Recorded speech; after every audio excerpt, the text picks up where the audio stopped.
In this day and age when we are inundated with social media, there has got to be some sort of rule to keep us all in check. See, like this is inappropriate and not right. Have you started yet? I'm talking. Oh, sorry.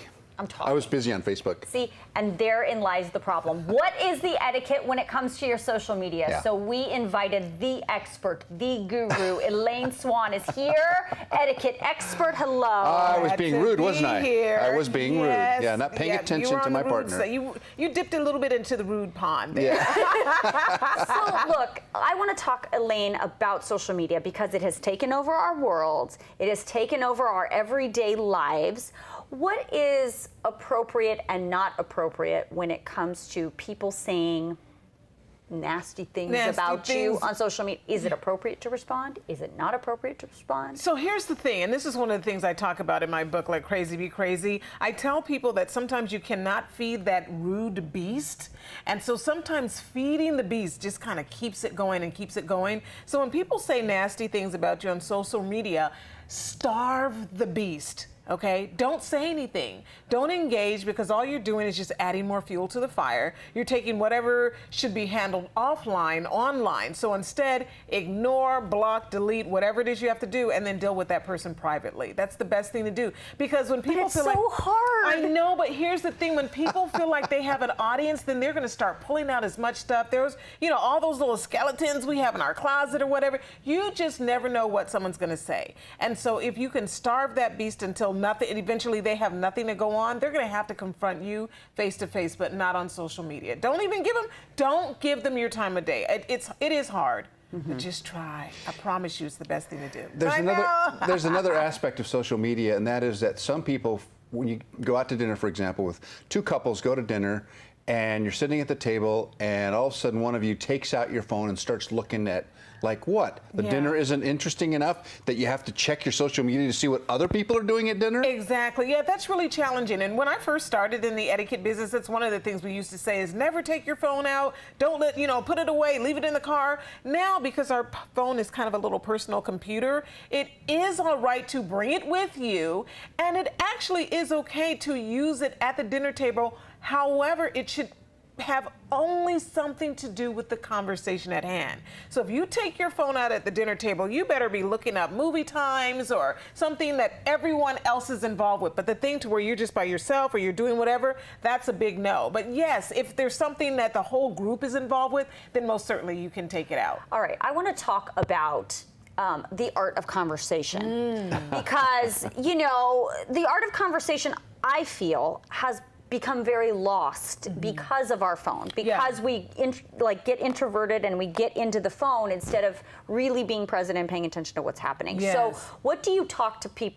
How do you instruct people in the etiquette of conversation? Sure. So one of the things I share with people is to make sure, number one, that we are not distracted by any of our devices when we're conversing with others. Number two, listen to what the other individual is saying and then ask questions based upon what they've said. Aside from asking questions, then also offer information as well. Engage in the conversation. So let's say, for example, we're talking about Carlos's tie, and he's saying, yeah, I got this tie here and there and so forth.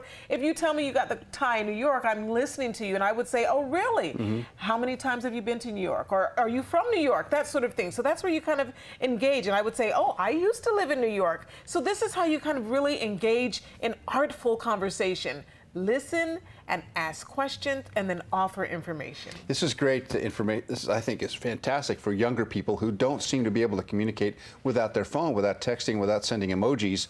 I mean, you just ask them a simple question, they're almost dumbfounded as to what to say. Exactly, and that's why with young people, when we're coaching them at the Swann at our school, we tell them to answer questions using a complete sentence. So when they leave our school, they are no longer allowed to give one answer question. Use a complete sentence when they speak. Yep, nope, that doesn't work. I want to talk about positive ways to use your etiquette on social media? Sure. What on the flip side? Because there's a lot of negative There's a ways. lot of negative. We see that. So let's talk about the positive side of social media and etiquette. Yeah, positive ways is to, give everyone a big virtual high five. Someone shares something, instead of, getting, angry or being a hater, if you will, give people a virtual high five. Tell them congratulations, encourage them. If they share that they're maybe, on a weight loss journey or something like that, then, that positive reinforcement is really great. Announcing, of course, we all like to announce things and talk about things, but just make sure that you're encouraging people. If someone says that maybe they're not having a great day or something like that,